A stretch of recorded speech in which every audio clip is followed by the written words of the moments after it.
bihi mawalah, la haula wala quwata illa billah, amma ba'd. Puji dan syukur kepada Allah Subhanahu wa taala atas segala limpahan nikmat, rahmat, hidayah dan inayah dari Allah Subhanahu wa taala sehingga kita dapat bertemu di Masjid Agung yang sangat kita cintai ini dalam rangka melaksanakan salat maghrib dan isya insya-Allah secara berjamaah. Kemudian salawat berangkaikan salam kita doakan kepada Allah agar senantiasa dicurahkannya kepada junjungan umat Islam sedunia, yakninya Nabi Muhammad sallallahu alaihi wasallam, dengan mengucapkan Allahumma salli ala Sayyidina Muhammad wa ala ali Sayyidina Muhammad.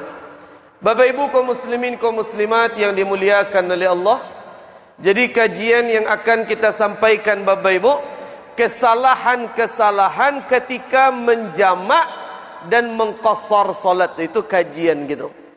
Karena banyak masyarakat kita Bapak Ibu yang berjalan jauh itu banyak. Kadangnya pai ke Darmasraya, pai ke Jambi, pai ke Pekanbaru, kemudian di jalannya jamaknya qasar salat, tapi ketentuannya salah. Itu banyak terjadi. Jadi yang pertama yang ingin kita sampaikan Bapak Ibu, bahwa syarat minimal kita diperbolehkan menjamak dan mengqasar salat adalah 85 km. Itu kata ulama. Ada yang mengatakan 82, ada yang mengatakan 90 kilo, tapi Imam Nawawi mengatakan di tengah-tengah 85 km. Kalau dari Solo kita menuju misalkan katakanlah ke Pekanbaru, dari Siko ke Pekanbaru berapa kilo Bapak Ibu? Lewat 80. Oh labiah. Kalau ke Darmasraya, labiah 85 dah. Labiah. Anggaplah dari kota Solo menuju Darmasraya, kan labiah 85 kilo tu Bapak Ibu. Jadi banyak kesalahan yang terjadi. Yang pertama, kesalahan yang sering terjadi, awak di kota Solo nio barangke ke Darmasraya, otolah diangian, kemudian barang lah masuk ke oto, tas, koper, sadonyo lah di oto, lah tinggal barangke saya pak. Tiba-tiba azan zuhur berkumandang, Allahu Akbar, azan zuhur. Kemudian kita nio barangke wah, kan jaleh kita kerajuan, solat di rumah dulu, baru kita melakukan perjalanan. Karena oranglah azan. Melakukan perjalanan ketika azan berkumandang dilarang oleh para ulama. Nabi melarang. Jadi solat kita di Solo dulu. Yang jadi kesalahan Bapak Ibu, banyak kaum muslimin kaum muslimat solatnya di Solo sebelum jalan ke Darmasraya, yang dilakukan solat zuhurnya di rumah, kemudian langsungnya jamak juasar di rumah Bapak Ibu. Itu banyak kejadian. Solatnya di rumah zuhur 4 rakaat, deknya lah kapai karan masraya lah kajalan juga, nyo jamak solat di rumah zuhur dengan asar jamak takdim. Kata ulama Bapak Ibu, indak bisa menjamak solat itu, apalagi mengqasar, khuruj min hududil balad. Keluar dulu dari Solo baru boleh kita menjamak. Iko masih di rumah, status masih musafir, belum sebagai status masih muqim, belum sebagai musafir, belum kategori orang yang disafar, di perjalanan atau melakukan perjalanan, masih di rumah, tak boleh jamak Bapak Ibu. Itu baca rohnya Ustaz, solat zuhur saja di rumah, habiko barangke tiba azan asar baru kita solat asar. Jadi yang pertama, tidak boleh menjamak solat kalau belum meninggalkan rumah tempat kita menetap. Itu yang pertama. Yang kedua Bapak Ibu kaum muslimin kaum muslimat yang dimuliakan oleh Allah, aku kesalahan yang banyak terjadi Pak. Ambo pernah solat dekat rumah di Bukit, kemudian ada orang di sebelah ambo, beliau selesai solat zuhur, kemudian beliau zikir, kemudian doa. Setelah itu beliau solat asarnya jamak di waktu zuhur. Jadi asarnya kerajuan di waktu zuhur jamak takdim. Kemudian ambo cerita-cerita je beliau dari ma, kemudian beliau sabui, Ambon nyo ke Padang dari Pekanbaru, singgah di Bukit solat zuhur, langsung di jamak ju asar. Tapi ambo celiaknya zikir dulu, berdoanya dulu, barunya solat asar. Ambo sampaikan gini Bapak Ibu, kalau ibu ju apa sudah berniat untuk mengerjakan solat zuhur dan solat asar, kita jamak di waktu itu, maka alla yakuna faslun bainahuma, tidak boleh ada jeda, tidak boleh ada jarak di antara dua solat yang akan dijamak. Jadi kalau ibu jawabnya menjamak solat, selesai solat zuhur langsung tagak pak, kerajuan solat asar, tak ada zikir dulu, tak ada doa dulu. Tu tak boleh kita zikir, Ustaz, tu tak boleh kita doa. Boleh kita zikir. Tapi kapan kita zikir? Setelah solat yang kedua, yaitu solat asar. Berzikirlah, berdoalah. Tapi jeda di antara dua solat tadi, jangan Bapak Ibu. Tak ada fasal, tak ada jeda di antara dua solat yang dijamak. Jadi, Assalamualaikum warahmatullahi, Assalamualaikum warahmatullahi, solat zuhur, langsung tagak kerajuan solat asar. Itu yang kedua. Yang ketiga Bapak Ibu yang dimuliakan oleh Allah, tunggu dulu, tanya ambo cikgu penting, kerana jamaah ambo banyak berdebat, banyak bercakap gara-gara iko Bapak Ibu. Tanya ambo sebentar. Ibu jawab, kau boleh lambe-lambe, gua kerana butuh konsentrasi, kita pakai jam. Ibu jawab pak barangkit dari kota Solo menuju ke Darmasraya. Kau mula melambek kau dari kota Solo menuju Darmasraya. Barangkitnya dari Bukit, dari kota Solo jam 1:30 siang. Dari kota Solo 1:30 siang. Berarti azan zuhur belum berkumandang. Kemudian lanjutnya jalan, tiba di Padang Sibusua, Sejunjuang, azan zuhur berkumandang. Allahu Akbar, Allahu Akbar, azan zuhur di Padang Sibusua jam 1:30. Nyo berangkit 1:30 dari Solo, tiba di Padang Sibusua 1:30, azan zuhur udang. Allahu Akbar, Allahu Akbar, azan. Beliau ko joto pribadi, kemudian jalan indak macet. Setelah itu inyo ndak tak kaja-kaja ke Darmasraya. Kemudian musaji tampik beranti banyak, mulai dari kota Solo, kemudian di sepanjang jalan sampai Silungkang, kemudian tiba di Padang Sibusua. Kan banyak musaji tapi jalan musaji banyak. Inyo joto pribadi, jalan indak macet, inyo ndak tak kaja-kaja ke Darmasraya. Pertanyaan Bapak Ibu, mana yang paling rancak di jamak dan qasar solat atau solat tepat waktu Bapak Ibu? Banyak orang cakap ke Pak, berdebat masalah itu. Nyo joto pribadi jalan jauh mah, jalan ndak macet, musaji banyak, inyo ndak lo tak kaja-kaja ke Darmasraya. Pertanyaan, mana yang paling rancak di jamak solat qasar atau solat tepat waktu satio azan? Solat tepat waktu, jamak qasar. Gini yang mau sampaikan Bapak Ibu. Ustaz, mana yang paling afdal, yang paling utama Ustaz? Kini yang mau sampaikan Bu, Pak. Yang nio solat tepat waktu silahkan.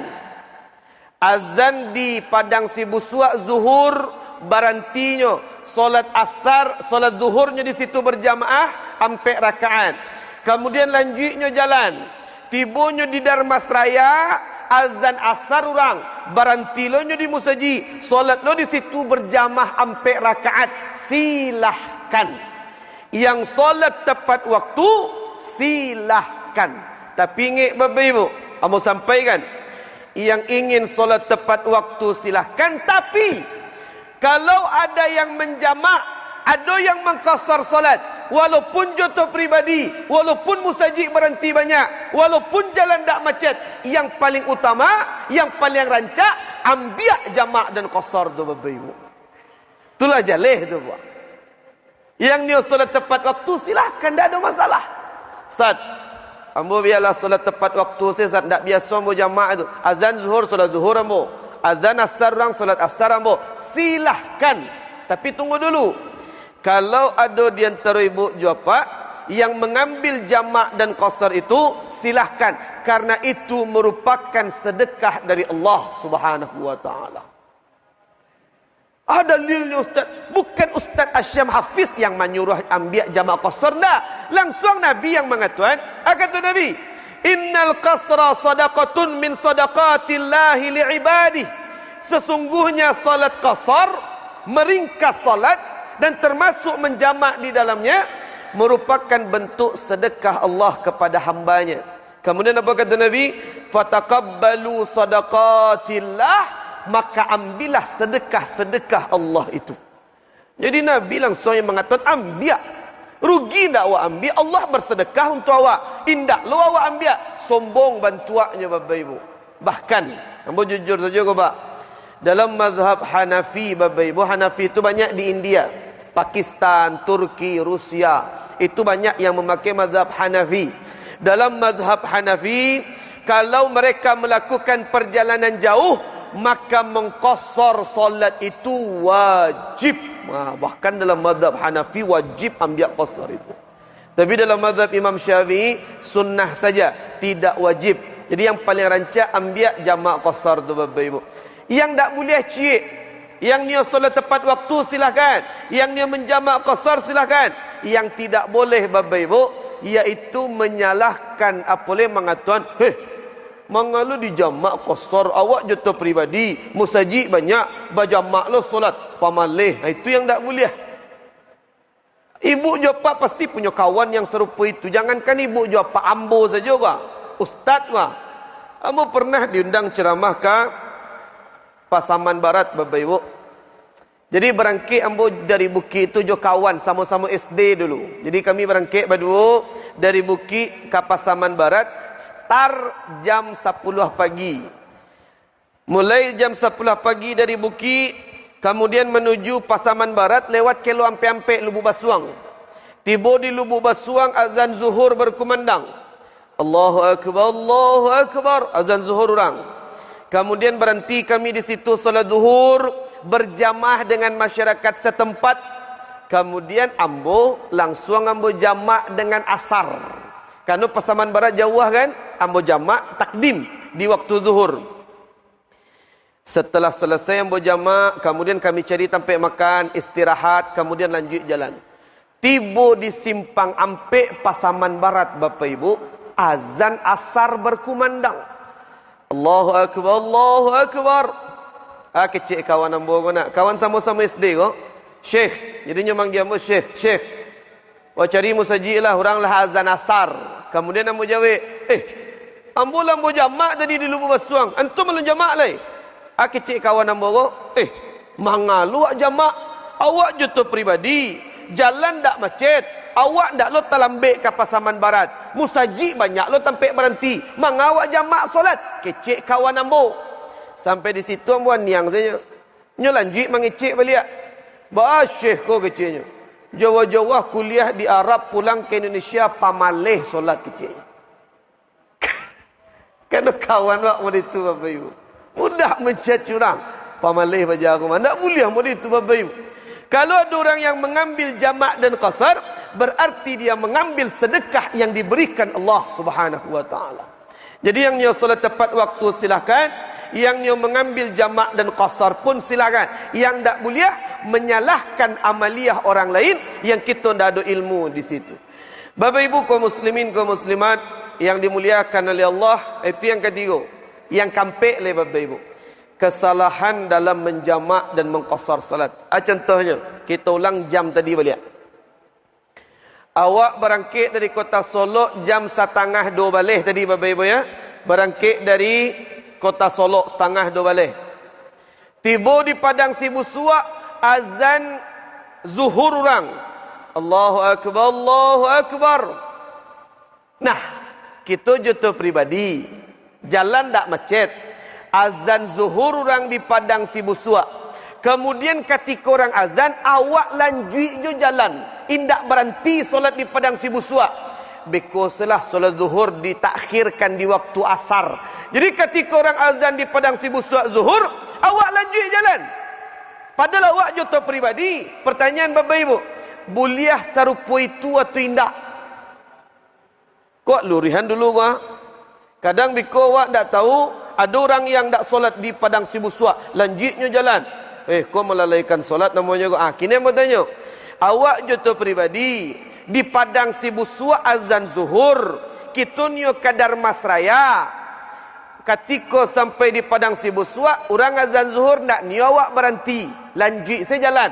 Bikosalah di jamak takhirkan di waktu asar. Jadi zuhur tu ditalambean di waktu asar. Boleh hati tidak Bapak Ibu? Banyak yang ragu mau sampaikan. Kini kita caliak Bapak Ibu. Ustaz, boleh tidak? Tunggu dulu Bapak Ibu. Kalau azan di padang sibuswa, kita berhenti di padang sibuswa solat zuhur, langsung kita jamak ju asar di padang sibuswa. Berarti itu jamak apa namanya? Takdim atau takhir? Takdim. Berhenti padang sibuswa, solat zuhur di sinan, langsung di jamak ju asar. Berarti jamak takdim bu ambil. Kalau kita tidak berhenti di padang sibuswa, lanjut saja jalan, tiba di Darmasraya, solat zuhur kita di sinan, langsung ju asar di situ. Berarti jamak apa yang kita ambil? Takhir. Kedua-duanya boleh atau tidak? Tak ada masalah. Kan ada dua pilihan Bapak Ibu. Takdim cik, takhir cik. Mana yang kita ambil? Terserah. Jadi kembali ke pertanyaan awal, boleh atau tidak Ustaz? Boleh. Azan orang di padang sibuswa, awak tak berhenti solat zuhur di situ, lanjut si jalan, beku ditakhirkan di waktu asar, boleh. Tapi ingat Bapak Ibu, ikulah kesalahan yang banyak terjadi. Kesalahan yang banyak terjadi, banyak orang yang mengambil jamak takhir Bapak Ibu, tapi nya tidak ada berniat ketika azan zuhur itu, tidak ada niat. Ini masih sibuk bawa auto, orang azan, tak dengar dia azan. Tak adanya berniat di situ untuk mentakhirkan solat zuhur. Maka ketika azan zuhur di padang sibuswa, inyo indak berhenti di situ solat zuhur, lanjutnya jalan. Indak berniatnya mentakhirkan solat di waktu asar nanti. Maka ketika di Kamang Baru si Junjuang, balangganya, meninggalnya, maka dia meninggal dalam keadaan meninggalkan dan melalaikan solat. Tapi tunggu dulu. Kalau Allah, ambo biko jamak takhir saja di Darmasraya ya Allah, ambo akhirkan solat zuhur di waktu asar. Di mana? Di Darmasraya. Maka dia meninggal tidak dalam keadaan meninggalkan solat. Kerana berniat tadi. Maka kesalahan yang keempat adalah banyak yang mengambil jamak takhir tapi tidak dia niatkan di waktu yang pertama. Itu kesalahan orang banyak Bapak Ibu. Makanya mau sampaikan kini kerana ilmu itu penting. Orang banyak lama saya meninggalkan zuhur tapi tidak ada berniat di waktu yang pertama. Wajib berniat jamak takhir di waktu solat yang pertama. Itu wajib. Dalam kitab-kitab fikih disampaikan para ulama. Bapak Ibu kaum muslimin kaum muslimat yang dimuliakan oleh Allah Subhanahu wa taala. Sampai kini kesalahan yang kali mulai dalam menjamak dan mengqasar salat. Bu, Pak tanya Bu Cik.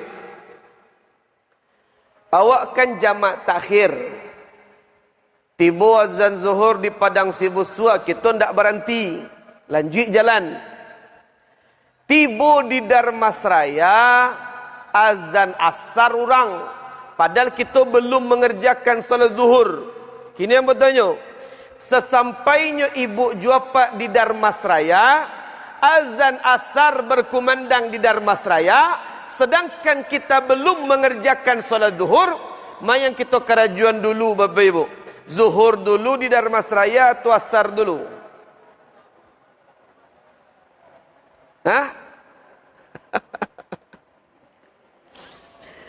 Yang dilakukan Bapak Ibu tergantung keadaan. Keadaannya Ustaz. Kalau ibu juapak tiba di Darmasraya, azan asar sedang berkumandang, berarti kita solat asar berjamaah atau tidak? Berjamaah dengan imam di Darmasraya. maka ketika kita asarnya berjamaah dengan imam di Darmasraya, maka yang kita lakukan dulu? Zuhur dulu atau asar dulu? Wajib asar dulu, karena kita mengikuti imam. Mutaba'atul imam, mengikuti imam itu wajib sesuai niatnya dengan imam. Jadi ketika kita berhenti di Darmasraya, jam ampe lebih kurang, ketika waktu asar masuk, imamnya memimpin asar, kita wajib solat asar di belakang. Solat asar waktu itu ampe rakaat atau 2 rakaat? Wajib ampe rakaat. Assalamualaikum warahmatullahi. Assalamualaikum warahmatullahi. Langsung buat taga solat zuhur lai. Ampe rakaat atau 2 rakaat? 2 rakaat. Ambiak qasar tu Bapak Ibu. Ustaz, kalau dorang bertanya kamu, Ustaz, marancak ketika kita solat di jalan Ustaz, ampe-ampe atau dua-dua? Dua-dua kerajaan Bapak Ibu. Itu yang rancak. Itu sedekah dari Allah. Langsung saya ringkas. Yang zuhur ampe, yang asar ampe, potong. Dua-dua kerajaan itu yang paling rancak. Yang paling gadang pahalanya Ustaz? Dua-dua lebih gadang pahalanya dibandingkan ampe-ampe. Itulah jaleh tu Bapak Ibu. Bapak Ibu kaum muslimin, kaum muslimat yang dimuliakan oleh Allah.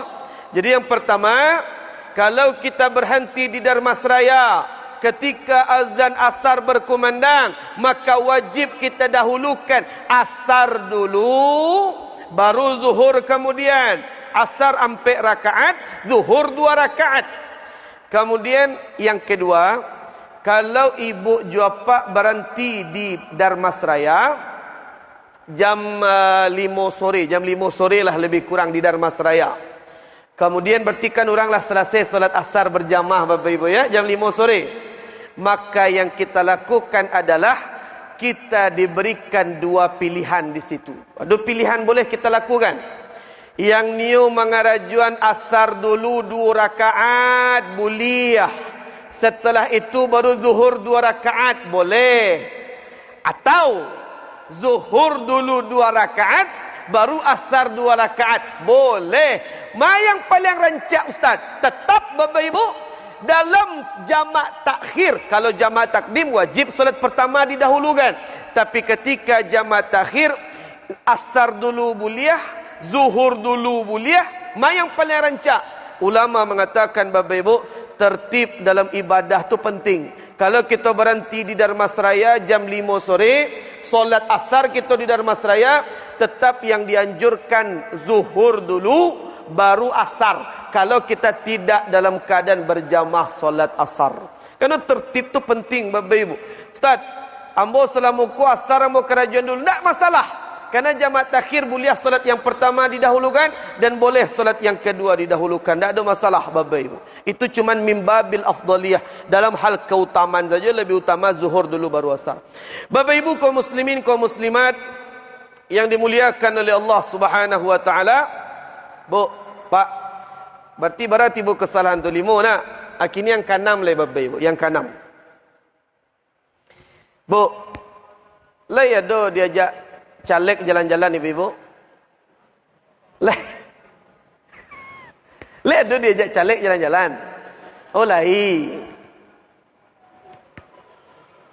Atau ibu kan ada kajian BKMT nak. BKMT kan waktu tablik akbar di Siko Pak. Yasinan se-Sumatera Barat kan ambo yang mengisi di Siko waktu itu. Rami itu Pak. Puluhan ribu yang hadir tu Pak. Dari berbagai daerah di Sumatera Barat. Ibu kan cok mereka ya kajian yasinan, BKMT, kadang pai ke Pasisia, pai ke Solok Selatan, BKMT. Beko di situ ada kajian tablik akbar di sinan. Ada wisata religi walaupun mandang pengajiannya 5%, jalan-jalannya 95% tu tahu nama tu Bapak Ibu. Ketika ibu jawab jalan dalam menjamak solat banyak orang yang keliru di situ. Contoh kelirunya, ambo jalehan Bapak Ibu. Yang keenam, tanya bocik Bapak Ibu. Barahari. Contoh, kalau tadi kita contohkan di Solo, kita berangkit ke Darmasraya. Pertanyaan Bapak Ibu. Barahari, ibu juapak boleh menjamak dan mengqasar solat selama di Darmasraya. Barahari Bapak Ibu. Barahari kita boleh menjamak, mengqasar solat selama di Darmasraya kita menetap barah hari. Banyak yang tak tahu Bapak Ibu. Barah 3 hari. Ditambah cek lagi Bapak Ibu, disebutkan dalam hadis sahih bahawa diperbolehkan kita menjamak dan mengqasar di tempat tujuan itu selama limuddati 4 ayam. Selama 4 hari boleh kita jamak, boleh kita qasar salat 4 hari. Berarti kalau ibu jawab dari Solo berangkit menuju ke Darmasraya. Sesampainya kita di Darmasraya, boleh kita menjamak salat, boleh kita mengqasar salat selama berapa hari? 4 hari boleh. Ustaz, Musaji banyak Darmasraya Ustaz. Awak tak ada urusan di Darmasraya, tak ada sibuk Darmasraya. Kemudian kita di rumah anak di Darmasraya. Masa kita jamak qasar jo solat Ustaz? Mulai kini Bapak Ibu, kita kanlah beraja kini ya. Mulai kini tak ada pertanyaan-pertanyaan. Masa di jamak jo solat Ustaz? Tak ada pertanyaan itu Bapak Ibu. Orang yang sudah mengerti tentang fikih ibadah, tak ada pertanyaan. Masa itu, tak ada masak-masak lagi Bapak Ibu. Karena itu kemudahan yang diberikan oleh Allah. Yang ingin solat tepat waktu di Darmasraya silakan.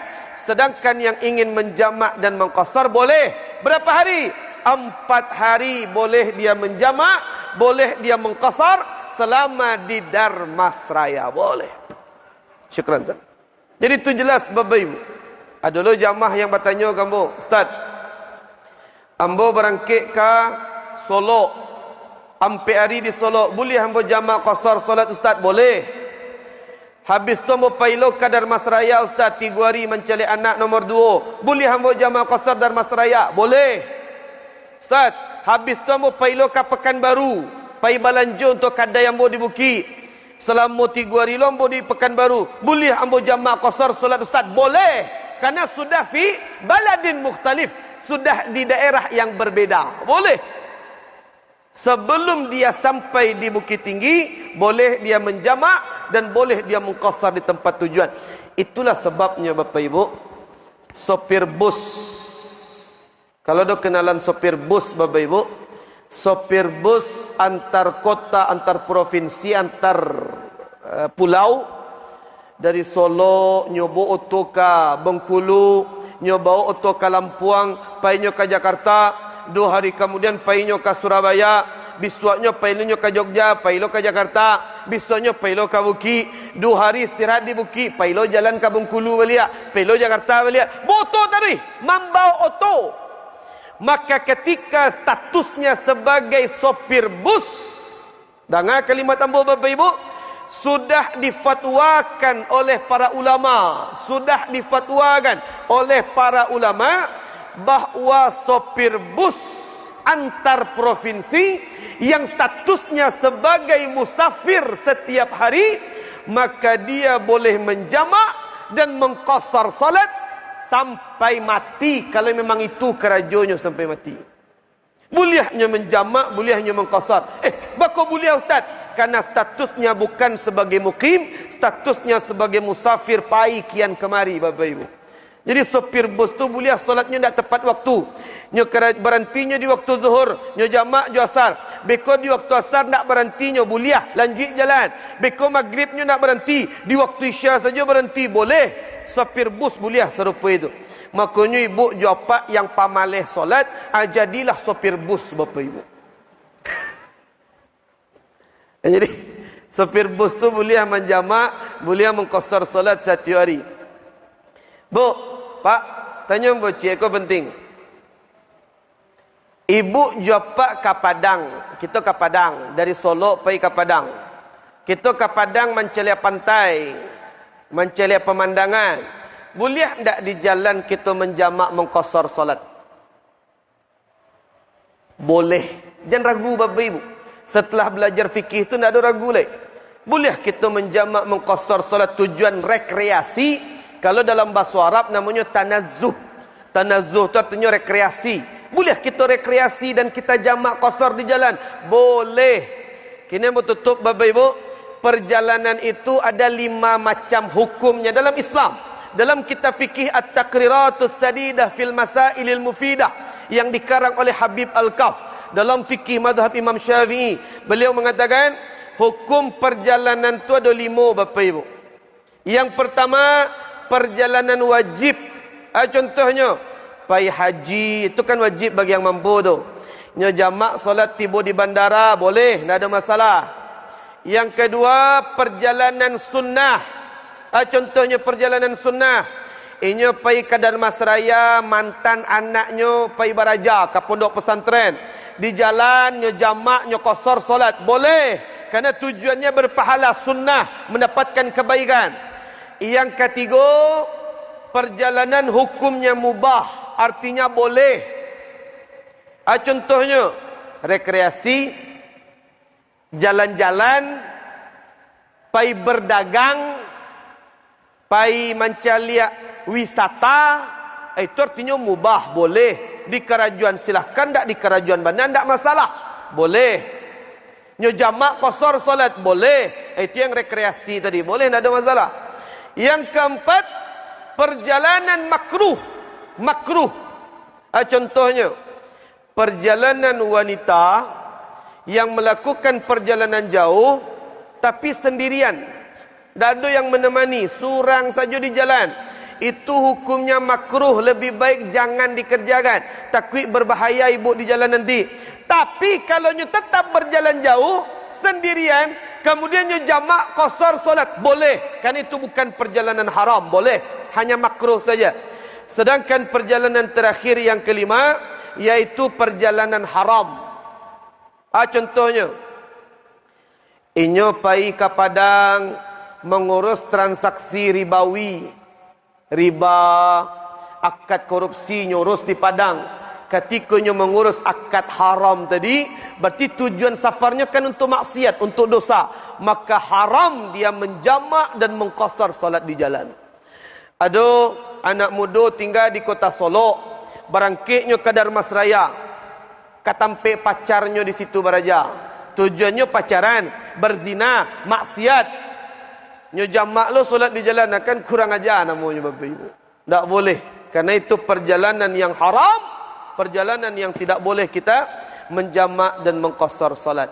Itulah panduan-panduan Bapak Ibu seputar fikih menjamak dan mengqasar salat. Tunggu dulu, ada cik lagi tinggal Bapak Ibu. Bu, Pak, tanya Bu cik. Salah satu kesalahan yang banyak terjadi Bapak Ibu, yaitu ketika menjamak solat, niatnya di mana kita lakukan.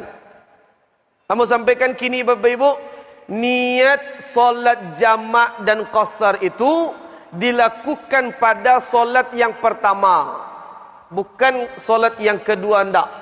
Bukan masing-masingnya, tidak. Di waktu solat yang pertama dijamaklah niatnya di situ. Contoh, misalkan ada di siku musafir, misalkan nyo dari Gunung Talang, kemudian nyo ke Pekanbaru lewat Bukit Tinggi misalkan. Kemudian berhenti nyo di Masjid Agung. Solat maghrib nyo di siku berjamaah, atau solat maghrib nyo di siku surang-surang. Maka niatnya niatnya langsung nyo rapel di waktu solat maghrib. Niatnya sengaja aku solat maghrib dan isya jamak takdim dan qasar. Allahu Akbar. Nyo kerajuanlah solat maghrib 3 rakaat, salam, langsung nyo tagak, langsung saja takbiratul ihram. Tak perlu nyo niat di waktu isya lah Bapak Ibu. Jadi niatnya itu bukan di waktu maghrib, bukan di waktu isya, kedua-duanya ndak. Tapi niatnya adalah di waktu solat yang pertama. Artinya, awak berhenti misalkan dari Solo, nyo ke Dharmasraya, tiba di Padang Sibusua, azan zuhur orang, berhenti wak solat zuhur di situ. Sengaja aku solat zuhur dan asar jamak takdim qasar. Allahu Akbar. Solat zuhur 2 rakaat, salam awak, langsung tagak solat asar, tak perlu berniat belia, 2 rakaat kerjakan. Itu panduan-panduan sederhana Bapak Ibu seputar menjamak dan mengqasar salat. Sampai di siku ada yang kabatannya Bapak Ibu, sebelum berlanjut seketik lagi. Ada yang ragu di siku? Aman? Kita lanjut seketik lagi Bapak Ibu. Tunggu dulu. Kita tadi kan pembahasan dari Solo ke Dharmasraya. Kan dari Solok ke Dharmasraya pai saja. Pulang alun kita bahas lain. Kini pulang Bapak Ibu. Ibu jumpa dari Dharmasraya lah selesai. Lah mencelik cucu, lah mencelik anak di situ. Kita ni balik ke ke Solok. Ni balik dari Dharmasraya ke Solok. Barangkit dari Dharmasraya ke Solok jam 5 sore. Kini celiak Bapak Ibu. Barangkit dari Dharmasraya ke Solok jam 5 sore. Tiba di Padang Sibuswak. Ya, atau di Tanjung Gadang lah. Tiba di Tanjung Gadang. Azan maghrib orang. Di Tanjung Gadang. Jadi awak berangkit dari Dharmasraya jam 5 sore. Berarti kalau jam 5 sore kita berangkit dari Dharmasraya, solat zuhur dan asar Allah di kerajaan atau alun Bapak Ibu? Allah. Berangkit jam 5 dari Dharmasraya, tiba di Tanjung Gadang, azan maghrib di situ. Inyo ndak berhenti tu, lanjut jalan. Tiba di Silungkang, azan Isya. Kini yang bertanya Bapak Ibu, jujur Bapak Ibu, jujur. Barangkitnya jam 5 dari Dharmasraya, tiba di Tanjung Gadang azan maghrib, inyo ndak solat. Tiba di Silungkang azan Isya. Kecilnya nak. Because lah solat di rumah di Solok. Ada tidak model itu? Lai, ambo celik wajah-wajahnya nampak. Bah Ustaz mulia tidak. Gini mau sampaikan Bapak Ibu, dalam kitab fikih jaleh tidak boleh menjamak apalagi mengqasar kalau sudah sampai di rumah. Jaleh dalam kitab fikih itu. Dalam kitab fikih itulah jaleh. Ikut kesalahan yang banyak terjadi. Tak bisa Bapak Ibu menjamak, mengqasar solat ketika tiba di rumah. Tak bisa. Karena statusnya bukan sebagai musafir, tapi sudah sebagai muqim, orang yang menetap. Ustaz, salamuku tak kerajaan mau itu Ustaz. Sebab ambo joto travel. Tunggu dulu. Kalau travel tu beda cerita. Awak jo travel di Tanjung Gadang orang azan maghrib. Kira-kira sopir travel tu berhenti azan maghrib atau tidak? Tidak ada lagi berhenti Bapak Ibu. Lanjut oto ko jalan. Tiba di Silungkang azan Isya orang. Kira-kira sopir travel ko berhenti atau tidak? Tidak ada lagi berhenti je dah. Bikunyo berhentilah tiba di rumah saja. Atau baca doanya Ustaz. Awak tidak bisa di jalan solat. Ada jalan keluarnya. Jalan keluarnya. Tetap tidak ada istilah jamak di rumah, tidak ada. Itu baca ronya oleh Ustaz. Ketika kita joto travel, tiba kita di rumah, lah jam 8:30 malam di Solok, 8:30. Tiba kita di rumah, kerajaan solat maghrib, tapi tetap niatnya tidak jamak, tidak ada jamak niatnya. Niatnya Ustaz, sengaja aku mengqadha solat maghrib. Itu niatnya. Tak ada niat jamak Bapak Ibu ya. Niatnya qadha. Kalau dalam kitab fikih disebutkan qadha bila ism. Mengqadha tapi nya tak berdosa, tidak melalaikan solat. Karena memangnya tak bisa berhenti di jalan joto travel. Jadi sampai di rumah, kerajaan solat maghrib dulu, berrakaat, 3 rakaat. Niatnya qadha. Kemudian setelah itu salam, Assalamualaikum warahmatullahi. Assalamualaikum warahmatullahi. Tagaknya lai solat yang di kerajaan Isya. Niatnya serupa niat biasa Bapak Ibu, kan masih di waktu Isya tu. Sengaja aku solat Isya fardu karena Allah, selesai. Jadi tidak ada niat sengaja aku jamak takhir maghrib dan Isya. Tidak ada Bapak Ibu. Sudah sampai di rumah, tidak ada lagi istilah jamak-jamak, tidak ada. Terakhir Bapak Ibu, ikut pertanyaan termasuk yang paling banyak ditanyaan. Bu, Pak, kalau apalah menjamak di jalan je ibu, kitalah menjamak. Contoh, kita dari Dharmasraya nio ka Solok, solat kita berhenti di Silungkang, azan Isya. Langsung kita jamak takhir maghrib dan Isya di Silungkang. Kemudian lanjut kita jalan ke rumah. Tiba di rumah, Ustaz, waktu Isya masih ada Ustaz. Para lu nak kita ulang solat yang lah dijamak tadi Ustaz. Amba sampaikan gini Bapak Ibu, tidak ada istilah mengulang solat yang sudah dijamak tak ada Bapak Ibu. Ni waktunya lah masuk, tak ada pengulangan solat yang dijamak tu, tak ada. Kalau sudah dijamak biarkan saja. Mubazir kalau kita ulang solat yang lah dijamak, tak ada pengulangan Bapak Ibu. Jadi itulah Bapak Ibu di antara kaedah-kaedah kesalahan-kesalahan yang banyak terjadi ketika kita menjamak dan mengqasar salat. Jadi kewajiban kita Bapak Ibu belajar fikih itu penting. Alun biko masalah tayamum lai. Banyak orang di pesawat tu salah solat Bapak Ibu dengan tayamum salah. Alun biko cara membayar zakat salah. Alun biko masalah wanita haid, banyak yang salah menghitung siklus haid. Jadi fikih itu penting Bapak Ibu, hadir wa kajian dari istiqamah wa datang dapat ilmu kita amalkan untuk keluarga kita sedoyo. Itulah Bapak Ibu yang bisa kita sampaikan. Mudah-mudahan bermanfaat. Tidak ada pertanyaan Bapak Ibu? Cukup? Hadanallah wa iyyakum ajmain. Assalamualaikum warahmatullahi wabarakatuh.